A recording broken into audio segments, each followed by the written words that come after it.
Hello friends, मैं शेफाली अग्रवाल आपका स्वागत करती हूं और आप देख रहे हैं कंसल्टीज।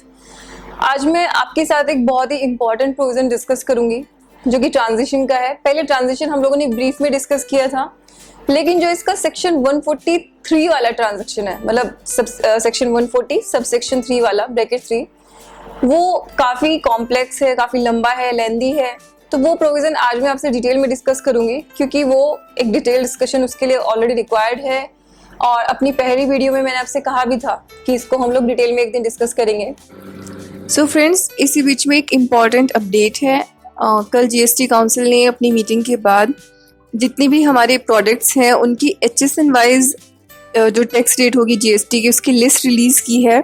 वो लिस्ट हमारे पास अवेलेबल है और आप भी प्लीज़ उस लिस्ट में एक बार चेक कीजिए कि जो आपका प्रोडक्ट है उस पर क्या टैक्स रेट है, ताकि आप लोग एक प्रॉपर प्लानिंग कर सके जीएसटी माइग्रेशन के लिए। तो वो लिस्ट हमारे पास अवेलेबल है। आपको बस हमारे चैनल को सब्सक्राइब करके अपनी ईमेल आईडी कमेंट बॉक्स में पोस्ट करनी है। हम आपको वो लिस्ट अवेलेबल करा देंगे जिसमें सारे प्रोडक्ट्स की टैक्स रेट है, वो टैक्स रेट जो जीएसटी में लगेगी। तो अभी हम लोग कंटिन्यू करते हैं अपने ट्रांजिशन प्रोविजन के साथ। सेक्शन 143 एक बहुत ही यूनिक सिचुएशन को कवर करता है, जहाँ पे आपका जो क्रेडिट है वो आपके रिटर्न में रिफ्लेक्ट नहीं हो रहा। देन सेक्शन 143 का प्रोविजो उस सिचुएशन को कवर करता है जहाँ पे आपके पास उसका कोई डॉक्यूमेंट भी नहीं है। तो यानी कि अगर आपके पास कोई डॉक्यूमेंट है तो आप कवर हो जाएंगे पहले। अगर आपके पास में आपकी रिटर्न में रिफ्लेक्ट कर रहा है तो आप सेक्शन 141 में ही कवर हो जाएंगे। सीक्वेंस में आपको एक बार बता देती हूँ कि आप यहाँ तक पहुँचेंगे कब। अगर आपके रिटर्न में जो जो क्रेडिट्स रिफ्लेक्ट हो रहे हैं, नॉर्मली अगर आप रजिस्टर्ड हैं, आप एग्जेम्प्टेड भी नहीं कर रहे हैं, तो वो आपको रिटर्न में हमेशा रिफ्लेक्ट होंगे ही। तो उस केस में क्या होगा, आप 141 में ही कवर हो जाएंगे, तो आपका केस वहीं खत्म हो जाएगा। देन अगर आपके कैपिटल गुड्स हैं और उन पे आपने कुछ क्रेडिट अवेल किया, तो उसमें जो बचा हुआ क्रेडिट है, क्योंकि कैपिटल गुड्स में जो प्रोविजन है वो ये है कि आप अप टू 50% फर्स्ट ईयर में ले सकते हैं, देन सब्सिक्वेंट ईयर में आप बाकी का ले सकते हैं। अच्छा, इसमें कुछ लोगों का एक ये भी क्वेश्चन होता है कि मान लो मेरी जो कैपिटल गुड्स हैं वो मैंने परचेज कर ली। एक्चुअली उसका ITC हम तब लेते थे जब हमें वो रिसीव भी हो जाती थी। अब वो इन ट्रांजिट थी और इतने में जीएसटी आ गया कि लेट्स सपोज मैंने 30 जून को परचेज की और 1 जुलाई को जीएसटी आ गया। अब मुझे क्रेडिट मिलेगा कि नहीं मिलेगा? आपको क्रेडिट मिलेगा, क्योंकि आपका जो प्रोविजन है सेक्शन 142 वो कह रहा है कि आपको अनअवेल्ड पोर्शन का क्रेडिट मिल जाएगा। जहाँ पे अनअवेल्ड पोर्शन को उन्होंने डिफाइन किया है, वो लॉ में जिस तरीके से दिया है वो मैं आपको भी स्क्रीन पे भी दिख रहा होगा, तो आप स्क्रीन पे देख सकते हैं। ये प्रोविजन कहता है कि unavailed Sanbet credit means the amount that remains after subtracting the amount of Sanbet credit already availed in respect of capital goods by the taxable person under the existing law from the aggregate amount of Sanbet credit to which the said person was entitled. Simple, यानी कि आपने उस capital goods पे जितनी के लिए आप complete के लिए एंटाइटल्ड थे, उसमें से जितना आपने अवेल कर लिया उसको आप लेस कर दीजिए और जो बैलेंस है वो आपको अवेलेबल हो जाएगा। तो अब यहाँ पे अगर आपने उसमें कुछ भी अवेल किया ही नहीं था तो आपको यहाँ पे पूरा क्रेडिट मिल जाएगा, आपको फुल्ली वो अवेलेबल हो जाएगा। तो ऐसा नहीं है कि आपने 50% नहीं किया तो आपको नहीं मिलेगा।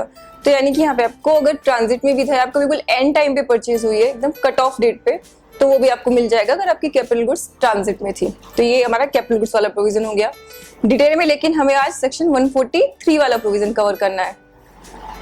बहुत ही स्लो जाएंगे आज की वीडियो में हम। सेक्शन 143 कहता है कि any registered person who is not registered under the existing law. अब सबसे पहला क्वेश्चन ये अराइज होता है कि any registered person who is not liable to get registration under the existing law. यहाँ पे जब उन्होंने कहा रजिस्टर्ड पर्सन, तो यहाँ पे वो जीएसटी में रजिस्टर्ड पर्सन की बात कर रहे हैं, क्योंकि जीएसटी में जहाँ पे भी रजिस्टर्ड पर्सन लिखा है, नहीं कि वो अपने आप की बात कर रहा है। Who was not required to register under the existing law. CGST का प्रोविजन है और CGST के लिए एग्जिस्टिंग लॉ हमारे सेंट्रल एक्साइज और सर्विस टैक्स है, जो हमारे सेंटर वाले लेवीज हैं बेसिकली। वैट का प्रोविजन हम लोग डिफरेंटली उसको कंपेयर करेंगे क्योंकि वो ऑल टुगेदर डिफरेंट प्रोविजन है उधर। तो उस केस में अब कब कभी अप्लाई होगा, तो आप या तो एग्जिस्टिंग लॉ में आपको रजिस्ट्रेशन लेने की लायबिलिटी नहीं थी, वो आप पे क्यों नहीं होगी, अगर आप एग्जेम्पशन लिमिट से नीचे अभी ट्रेड कर रहे होंगे तो आपको रजिस्ट्रेशन की लायबिलिटी नहीं होगी। या फिर आप एग्जेम्प्टेड गुड्स प्रोड्यूस कर रहे थे, तो एग्जेम्प्टेड गुड्स प्रोड्यूस करने का मतलब क्या है, देखिए एग्जेम्पशन अलग अलग तरह की हो सकती है। तो कुछ एग्जेम्पशंस में एग्जेम्पशन की कंडीशन ये होती है कि आप आईटीसी अवेल नहीं करेंगे। तो अगर आप एग्जेम्प्टेड गुड्स बना रहे थे और आप आईटीसी अवेल नहीं कर रहे थे तो वो आईटीसी आपके रिटर्न में रिफ्लेक्ट नहीं हो पाएगा उस केस में। या फिर आप एग्जेम्प्टेड सर्विसेज सप्लाई कर रहे थे, अब ये इंपॉर्टेंट है, एग्जेम्प्टेड सर्विसेज सप्लाई कर रहे थे इसका मतलब कि ये सर्विस प्रोवाइडर के लिए भी प्रोविजन है। अब पूरा प्रोविजन चेक करने के बाद फिर आपसे क्वेश्चन पूछूंगी। या फिर आप एग्जेम्प्टेड सर्विसेज प्रोवाइड कर रहे थे, और नेक्स्ट, और who was providing work services, works contract services plus he was availing the benefit of 26/2012, यानी कि आप वर्क्स कॉन्ट्रैक्ट सर्विसेज दे रहे थे प्लस, क्योंकि वर्क्स कॉन्ट्रैक्ट सर्विसेज के अंदर हमारे पास 3-4 ऑप्शन होते हैं। पहला ऑप्शन होता है कि जहां पे आप आपके अगर वैल्यूएशन रूल्स आप देखेंगे तो जहां पे आप सेग्रीगेट कर सकते हो अपनी वैल्यू, उसमें गुड्स पोर्शन की और सर्विसेज पोर्शन की। एग्जिस्टिंग लॉ की बात करें, जीएसटी की बात नहीं करी, जीएसटी में तो उसको ऑल टुगेदर सर्विस ही मानना है, तो वहां पे आप उसको सेग्रीगेट कर लो। अगर आप सेग्रीगेट नहीं कर सकते तो ओरिजिनल वर्क्स के केस में उन्होंने एक वैल्यू बता दी है कि आप इतनी पे दे दो, और जो आपके अदर देन ओरिजिनल वर्क्स है उस पे आप इतनी वैल्यू पे दे दो। देन अबेटमेंट्स है, कंपोजिशन स्कीम भी है। तो यहाँ पे मैं बात उसकी कर रही हूँ जो वर्क्स कॉन्ट्रैक्ट सर्विस ले रहा है और साथ में 26/2012 वाली अबेटमेंट भी यूटिलाइज कर रहा है, उनके लिए भी अवेलेबिलिटी है इस प्रोविजन के अंदर। नेक्स्ट, फर्स्ट स्टेज डीलर और सेकंड स्टेज डीलर और रजिस्टर्ड इंपोर्टर और a depot of manufacturer shall be entitled to take, यानी कि ये सब के सब, ये लिस्ट अभी आप एक देख सकते हैं, ये सब लोग हैं इधर entitled to take the input tax credit, यानी कि अपने लेजर में, जीएसटी के लेजर में इनपुट टैक्स क्रेडिट ले जाएंगे। किस चीज का और किस वैल्यू पे आपको इनपुट टैक्स क्रेडिट मिलेगा? Of eligible duties. अब यहाँ पे eligible duties, this term is very important in itself. आपको क्रेडिट एलिजिबल ड्यूटीज का मिलेगा, मतलब अभी वाले सैनबेट क्रेडिट की बात नहीं कर रहे हैं, वो कह रहे हैं कि जो एलिजिबल ड्यूटी है उसका आप क्रेडिट ले जा सकते हो जीएसटी के अंदर। वो एलिजिबल ड्यूटीज किस पे? आपके इनपुट्स पे। जब मैंने लिखा वर्ड्स इनपुट, तो अब आप समझ जाइए, इनपुट सर्विस और कैपिटल गुड 3 अलग अलग टर्म है जीएसटी के अंदर भी। और जैसे मैंने इनपुट लिखा है इसका मतलब आपको इनपुट सर्विसेज का बेनिफिट नहीं मिलेगा। तो मैं आपसे क्वेश्चन पूछ रही थी कि ऊपर मैंने सर्विस प्रोवाइडर को भी बोला और नीचे मैंने इनपुट सर्विस इंक्लूड ही नहीं किया, तो फिर क्या मुझे इनपुट सर्विसेज का मिलेगा? नहीं। क्यों? क्योंकि वैसे भी ये बेनिफिट आपको इनपुट्स का मिल रहा है, यानी कि इनपुट्स के स्टॉक का मिल रहा है। तो इनपुट सर्विसेज का वैसे भी स्टॉक नहीं हो सकता, तो ये आपको मिल रहा है जो आपको क्लोजिंग स्टॉक में इनपुट्स थे, सेमी फिनिश गुड्स में या फिनिश गुड्स की फॉर्म में या एज अ रॉ मटेरियल, आपके जो इनपुट्स थे उन इनपुट्स पे आपको एलिजिबल ड्यूटीज का जो अमाउंट आएगा उसका आपको बेनिफिट मिलेगा जीएसटी के अंदर। अब वहां पे मैंने सर्विस प्रोवाइडर क्यों लिखा? फिर ऊपर वाले प्रोविजन में सर्विस प्रोवाइडर इसलिए लिखा है कि अगर सर्विस प्रोवाइडर के पास भी कोई गुड्स का पोर्शन बचा हुआ है, कुछ उसके पास भी स्टॉक है, आप सर्विस प्रोवाइड करते हो, तो एग्जिस्टिंग सर्विस टैक्स में काफी सारी लिमिटेशंस हैं गुड्स के क्रेडिट को लेने के लिए, लेकिन जीएसटी के अंदर आपको गुड्स का क्रेडिट, आपकी स्टेशनरी है, आपके ऑफिस के बाकी सामान परचेजेस हैं, आपके कुछ पेंट्री में सामान यूज हो रहा है, आपको काफी सारी गुड्स के क्रेडिट है जो आपको जीएसटी में अवेलेबल हो जाएंगे। तो अगर उस तरह का कोई गुड्स का स्टॉक आपका, लेट्स सपोज सर्विस टैक्स का भी बचा हुआ, आप सर्विस टैक्स एसएससी हैं, लेकिन आपके पास कुछ स्टॉक है जिसपे कि आपने टैक्स पे किया हुआ है और ड्यूटी पे डॉक्यूमेंट आपके पास है, क्योंकि सेक्शन 143 उस केस के लिए जहां पे आपका रिटर्न में रिफ्लेक्ट नहीं हो रहा लेकिन डॉक्यूमेंट आपके पास है ड्यूटी वाला, तो उस केस में आपको यहाँ पे बेनिफिट मिलेगा। और बेनिफिट मिलेगा किसका? एलिजिबल ड्यूटीज का। और एलिजिबल ड्यूटीज किस पे? जो आपका स्टॉक बचा है क्लोजिंग उस पे। अब ये जानना बहुत जरूरी है कि what is the meaning of eligible duties. तो हमारा सेक्शन 140 का सबसेक्शन 10 एलिजिबल ड्यूटीज को डिफाइन करता है, और एलिजिबल ड्यूटीज की लिस्ट अभी आप देख सकते हो अपने स्क्रीन पर। एलिजिबल ड्यूटीज मतलब additional duties of excise, section 3 वाली, सेक्शन 3(1) यानी आपका सीवीडी एससीडी दोनों के दोनों कवर हो गए। देन आपकी टेक्सटाइल आर्टिकल्स वाली ड्यूटी, आपकी फर्स्ट शेड्यूल वाली, सेकंड शेड्यूल वाली, NCCD in respect of inputs held in stock and inputs in semi finished goods और फिनिश्ड गुड्स। आपने नोटिस किया कि वहां पे भी जो एलिजिबल ड्यूटीज की लिस्ट है उसमें सर्विस टैक्स नहीं है, तो उसमें सिर्फ एक्साइज वाली ड्यूटीज की बात की गई है। तो यानी कि अब मैं इस प्रोविजन का मैं थोड़ा डिटेल में बताया तो लंबा हो गया, तो कई बार होता है कि बहुत डिटेल में जाते हैं तो प्रोविजन दिमाग से निकल जाता है। तो यहाँ पे आपको क्या मिलेगा, आपको आपका जो क्लोजिंग स्टॉक है उस स्टॉक में जो आपके इनपुट हैं, ठीक है, उन इनपुट्स पे आपका जो एलिजिबल ड्यूटीज का अमाउंट है आपको उस पूरे का आईटीसी जीएसटी में मिल जाएगा, अगर वो आपके रिटर्न में रिफ्लेक्ट नहीं हो रहा है तो। और किन किन केसेस में मिलेगा वो भी मैंने आपको एक बार बता दिया कि इन केस में आपको रिसीव होगा। सारे केसेस वही हैं जहाँ पे कि आपका क्रेडिट रिटर्न में रिफ्लेक्ट नहीं होता, क्योंकि या तो आपको रिटर्न फाइल करने की रिक्वायरमेंट नहीं है या आपको आईटीसी अवेलेबल नहीं है। तो वो सारे के सारे केसेस यहाँ पे कवर किए गए हैं। Section 140 subsection 3 very important provision. तो ये डिटेल डिस्कशन था सेक्शन 143 का। अब सेक्शन 143 का प्रोविजो भी है। प्रोविजो उससे भी एक और स्टेप आगे जा रहा है। प्रोविजो उन केसेस की बात कर रहा है जहां पे मेरे पास डॉक्यूमेंट भी नहीं है, ड्यूटी पे डॉक्यूमेंट भी नहीं है। तो एक बार प्रोविजो भी देखते हैं कि क्लियरली प्रोविजो क्या कह रहा है। प्रोविजो कह रहा है कि registered person other than manufacturer.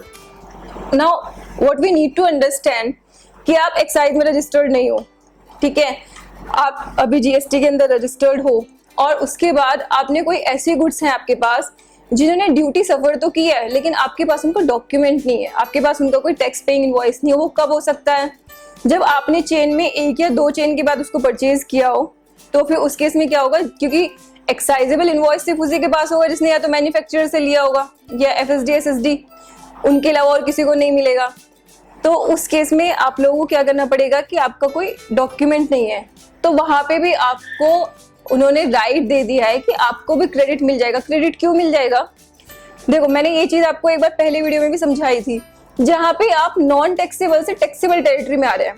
आप उस स्टॉक को जब आज सेल करोगे जीएसटी में तो आपको अपने आउटपुट पे टैक्स देना है। तो वही आपका सेक्शन 143 वाला पूरा प्रोविजन भी वही है। आप उस पर कल तक टैक्स नहीं दे रहे थे लेकिन अब आपको उस पर टैक्स पे करना है, तो आप उसको टैक्स पे कर रहे हो। तो उन्होंने बोला कि ठीक है, उसका जो इनपुट है आपको उसका बेनिफिट दे दिया उन्होंने। सेम प्रोविजन यहाँ पे भी है कि आपके स्टॉक ने ड्यूटी सफर की है, आप जब उसको सेल करोगे तो आप जीएसटी भी दोगे। तो नेचुरल सी बात है कि उसका भी जो प्रोविजन, उसका भी जो इनपुट टैक्स क्रेडिट है वो आपको मिल जाएगा। यहाँ पे प्रॉब्लम नहीं आएगी क्योंकि मेरे पास डॉक्यूमेंट नहीं, तो मुझे अमाउंट ही नहीं पता कि मेरी कितनी अमाउंट है। उसके लिए उन्होंने रूल्स में प्रोवाइड किया है। तो रूल्स में उन्होंने ये कहा है कि इस केस में आप जब उस गुड्स को सेल करोगे, सेल करते वक्त जो उसका सीजीएसटी होगा उसको 40% आपको मिल जाएगा। इस प्रोविजन को मैं डिटेल में अभी फिर से एक नेक्स्ट वीडियो में डिस्कस करूंगी, क्योंकि मैं एक वीडियो में नहीं चाहती कि इतना सारा हो जाए कि आप बिल्कुल कंफ्यूज ही हो जाए उसमें।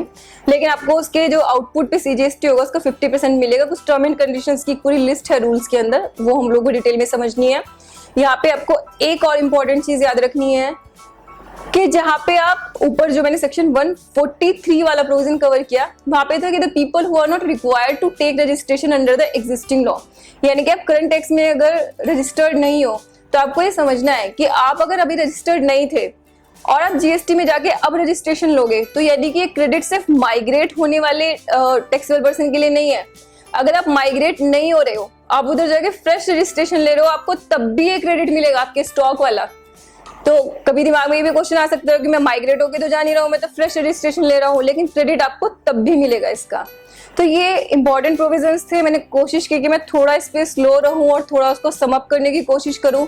अभी क्लोज करते हैं उसको एक बार फिर से सम अप कर रही हूँ। तो हर वो केस जहाँ पे कि आपने रिटर्न में आपका क्रेडिट रिफ्लेक्ट नहीं हो पा रहा है लेकिन आपके पास स्टॉक बचा हुआ है, वो स्टॉक जिसने कि टैक्स का बर्डन सफर किया है, आपको इसे कंसेप्चुअली भी आप दिमाग में रख सकते हो। तो हर वो केस जहाँ पे मेरे जो स्टॉक है, क्लोजिंग स्टॉक, उसने टैक्स का बर्डन सफर किया है लेकिन वो मेरी रिटर्न में रिफ्लेक्ट हो पाया, तो फिर उसके केसेस डिफरेंट जितने भी केसेस हमारे हैं वो सारे के सारे एक बार अपनी स्क्रीन पे मैं आपको दोबारा से दिखा देती हूँ।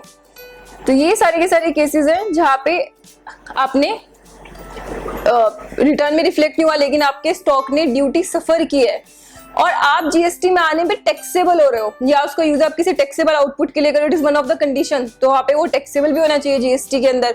अगर वो वहाँ पे भी एग्जाम्प्ट है और यहाँ पे भी एग्जाम्प्ट हो गया तो आपको बेनिफिट नहीं मिलेगा। तो यहाँ पे आके आपका स्टॉक अगर टैक्सेबल हो गया तो जितना उसके अंदर इनपुट है एलिजिबल ड्यूटीज का वो आपको ट्रांजिशन होके क्रेडिट मिल जाएगा। तो ये इसके बेसिक प्रोविजन से आई होप कि काफी लोगों को क्लियर हुआ होगा, क्योंकि प्रोविजन काफी कॉम्प्लेक्स है और कई लोगों में बहुत सारी भ्रांतियां फैली हुई है इसके लिए। So thank you so much for watching our channel. और इस टॉपिक पे हम लोग और 2-3 वीडियोस में इसको और डिटेल में कवर करने की कोशिश करेंगे, इसके बाकी प्रोविजन को, इसकी कंडीशंस को, क्योंकि आज मैंने आपके साथ कंडीशंस डिस्कस नहीं की, तो वो सब भी हम डिस्कस करने की कोशिश करेंगे। Thank you so much for watching our channel. सारे डीप एनालिसिस के लिए प्लीज हमारे चैनल को सब्सक्राइब कीजिए ताकि आपकी कोई भी वीडियो मिस ना हो। साथ में जब आप हमारे चैनल पे जाते हैं आपको एक बेल का बटन दिखाई देता है, आप प्लीज उस बटन को प्रेस कीजिए, क्योंकि बहुत सारे लोगों की शिकायत आती है कि मैम लेटेस्ट वीडियो हम तक आता नहीं है नोटिफिकेशन, तो आप बेल प्रेस करेंगे तब आपको नोटिफिकेशन आएगी। Thank you so much for watching our channel.